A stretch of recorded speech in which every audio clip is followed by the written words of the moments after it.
Y'all already know who it is. Target individual CJBK. You know,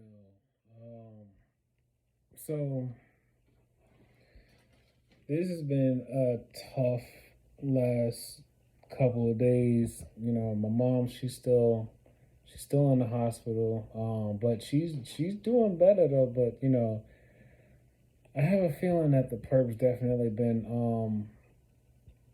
using the you know frequencies and directed energy to affect her mind because her mind is seeming a bit more erratic um, than normal. Um, and with everything going on and me, I haven't really been to work since December 18th because I was taking care of her. Then I ended up testing positive for COVID on like December 29th. So I've been quarantining and whatnot. Um, then along with the gang stalkers and the electronic handlers and they're constantly in my ear. He don't know how to do nothing properly. He's snitching on everybody. The whole city know you a snitch. He don't care about nobody. He's selfish. All the running.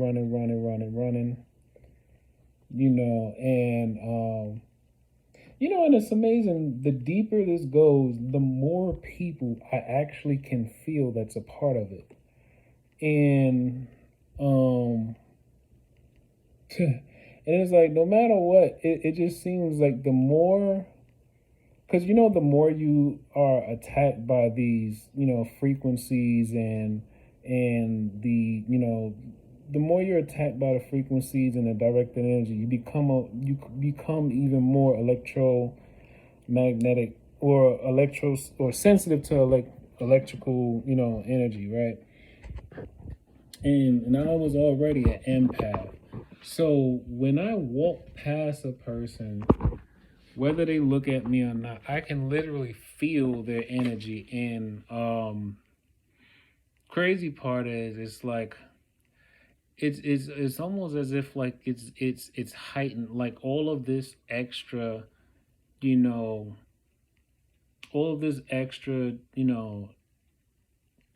gang stalking, the electronic harassment, and all this stuff is basically it's empowering me even more. It's definitely one of those tests that God put us through. That as long as we keep Him, as long as we keep God, first, everything that happens to us, it actually strengthens us. All we have to do is endure. You know, and and it's definitely one of those things where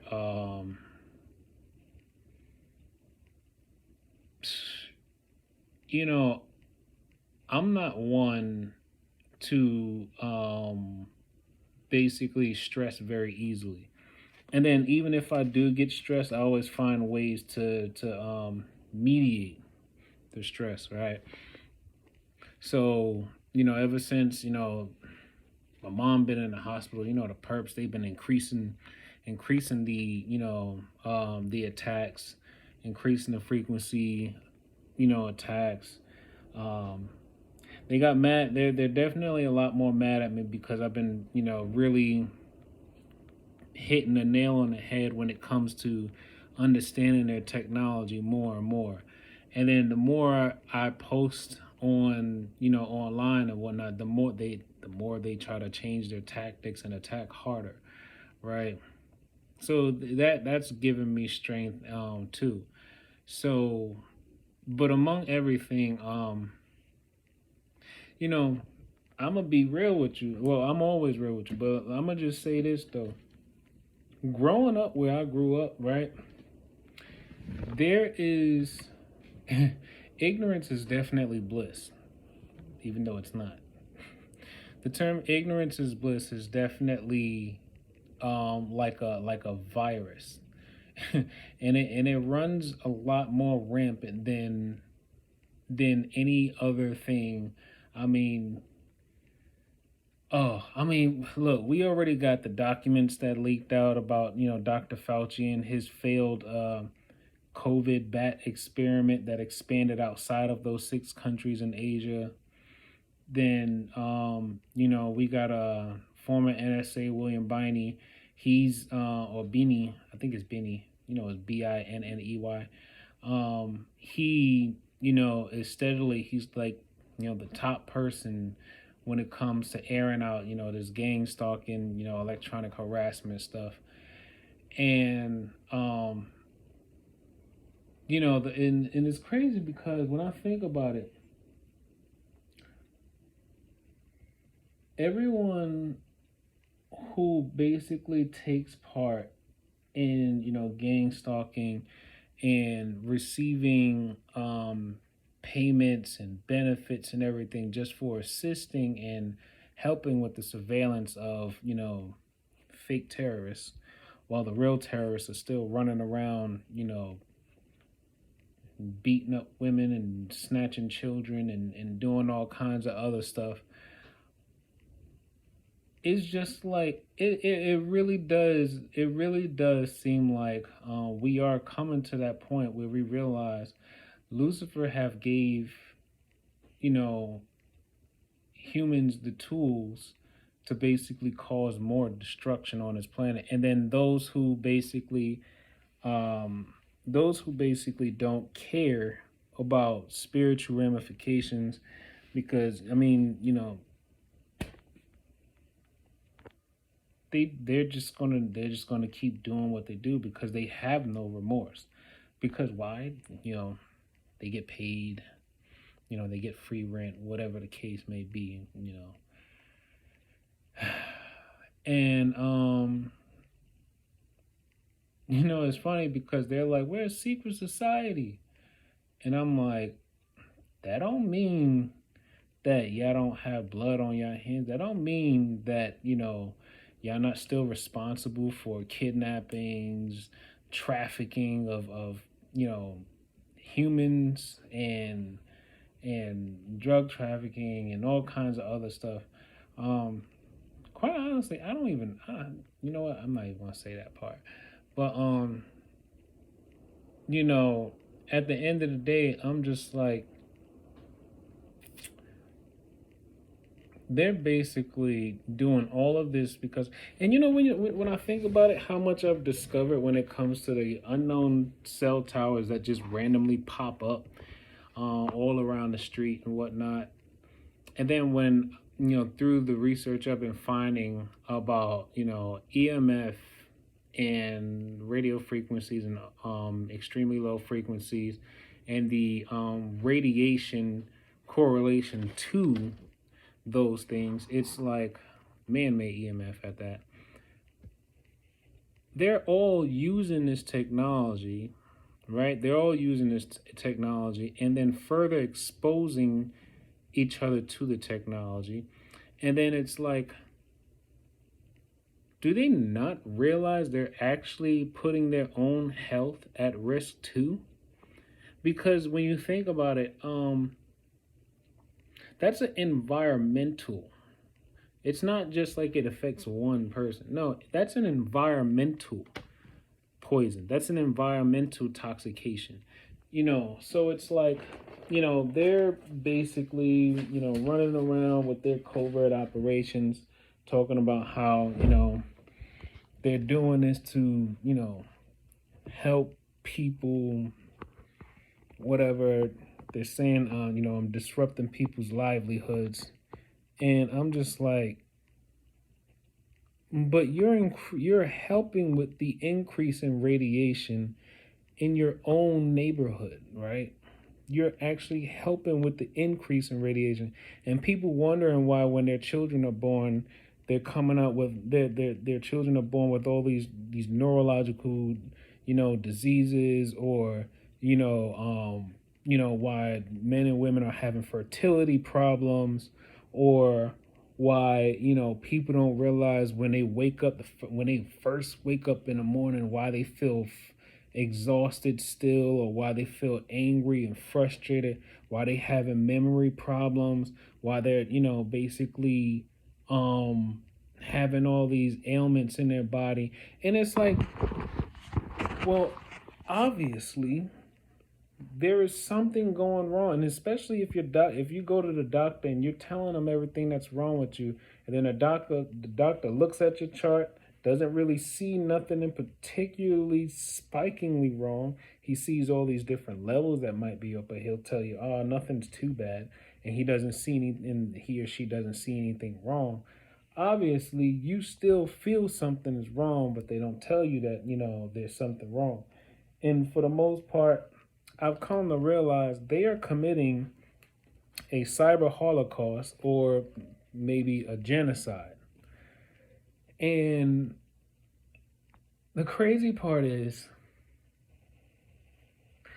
everyone who seems to be coming at me don't realize they're about to face a worse outcome in their life and in their afterlife than I will ever have to. Because I mean, when you think about the Book of Revelation says the woman that sits on top of the beast, um, drinking the blood of the righteous, which means, some of us, good, decent people who end up dying by the hands of like evil people. Yes, we will eventually end up dying by the hands of these Luciferian gang stalkers. At some point, whether it's through cancer, or maybe they find a way to, you know, I don't know, as we like to say, line one of us up. You know, um, you know, that woman that sits on the beast still ends up dying. She still ends up dying. And when you think about it, I'm not necessarily worried about dying because I have a clear conscience. I've done very, very well with my life to actually do a lot of good with my life here on earth. And I'm not ashamed of nothing that I've done. I mean, it is not necessarily anything to be ashamed of, but it's more along the lines to just say like I I'm doing everything that I can to not be totally influenced by the world. I'm doing everything that I can. Most people don't have the energy or the mental capacity to fight against it, but me, I put forth every ounce of energy that I can to not be someone who is easily influenced. Even if you have the numbers, even if you have the weapons, even if you have all these different things, if you're trying to offer money, if I don't like the way it sounds, I'm not going to do it. Why? Because there is something about spiritual discernment and moral fiber and a code of ethics that really just merit it makes me feel good to know when when I feel like something is wrong and I choose not to do it, and then at some point later down the line I see somewhere down the line that thing I almost could have did ends up turning out to be the could have been the worst decision I ever did. I take very, very great comfort in that. I take great comfort in that. And with all the people that basically say, and the purpose of saying this is mandatory. Now, you know what's funny? Think about this. In 2018, that's when Dr. Fauci and all the scientists, between, that scientists out in University of North Carolina. If you want to find out where the documents are, look up Project Veritas. And you can see all the documents, including the full 40-page research that was submitted to DARPA when they were requesting $14.2 million to help fund their research even more. Even though DARPA declined to give them the money, they still went ahead and did the experiment anyway.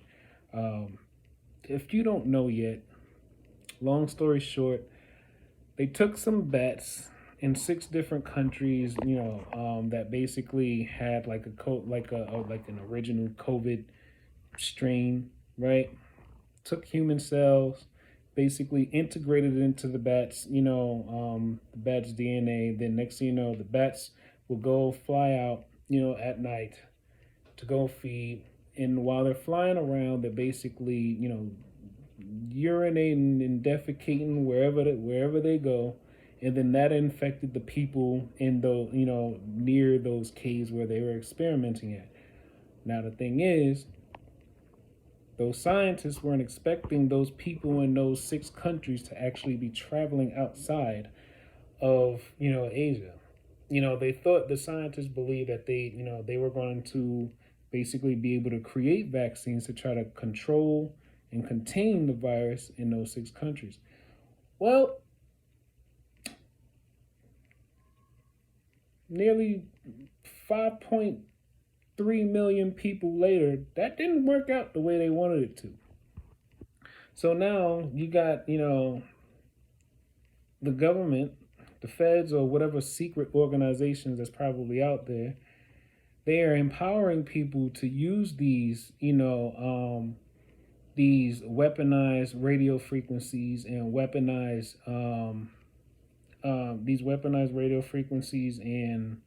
um, directed energy weapons to basically recruit and socially engineer and control individuals. And the sad thing is,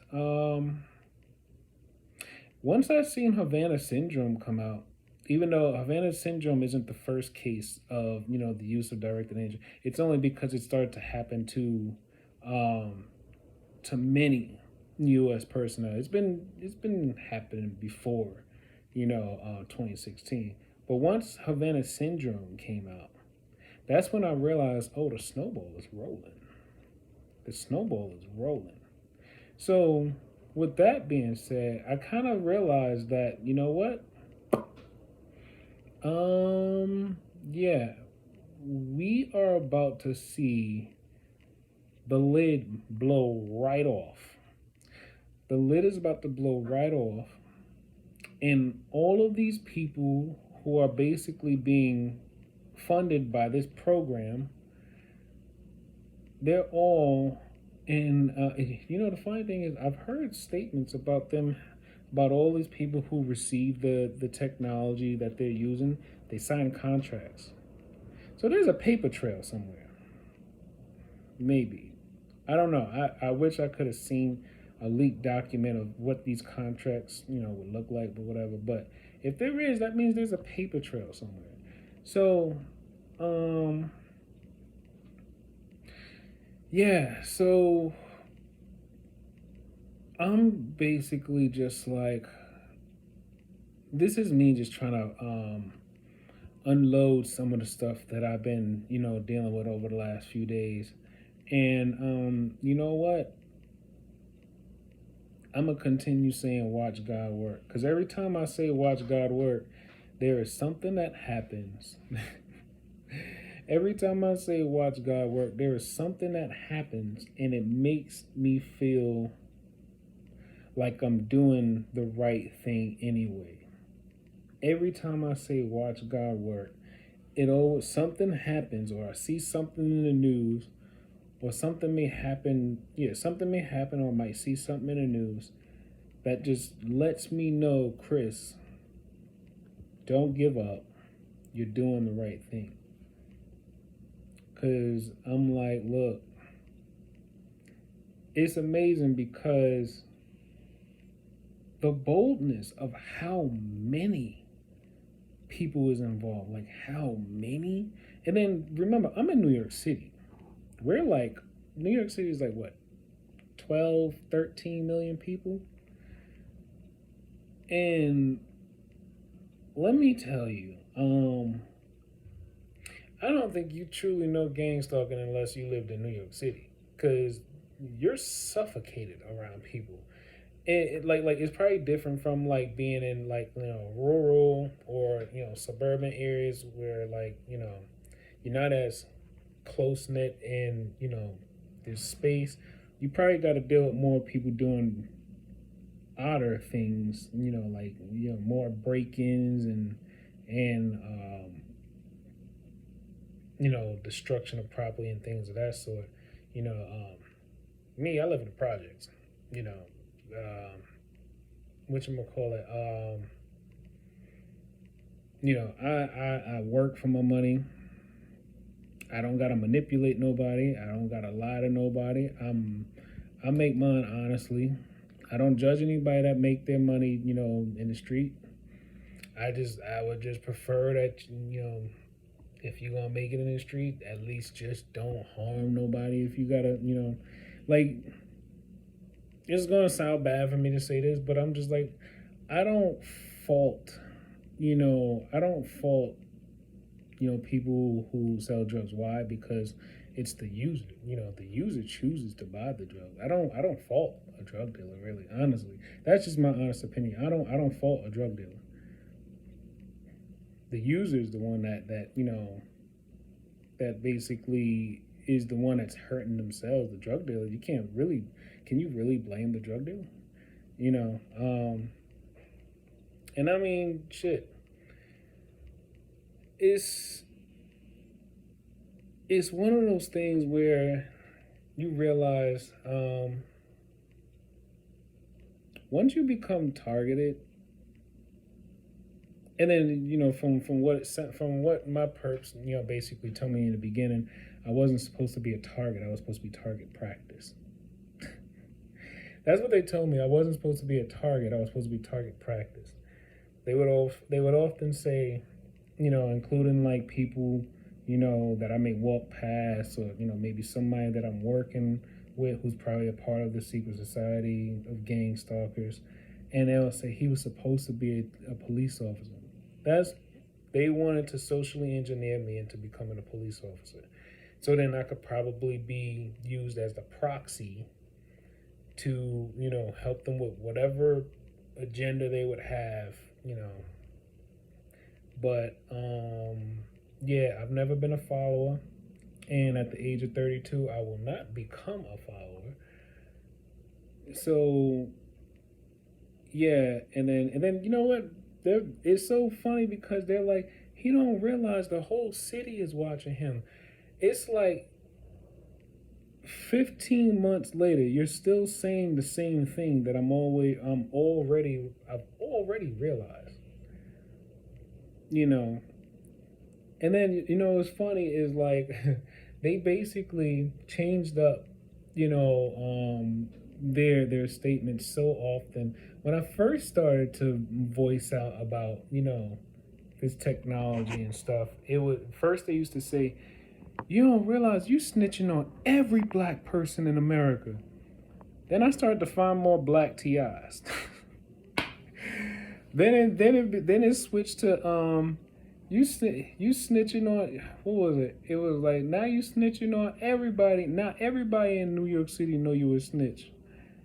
Then I was like, okay. So then once I started to realize how many more people in New York City was involved, and I started to dig deeper into the research of the technology. Then it become, now everybody know you a snitch. The whole country know you a snitch. Now they trying to hit me in my ear with frequencies.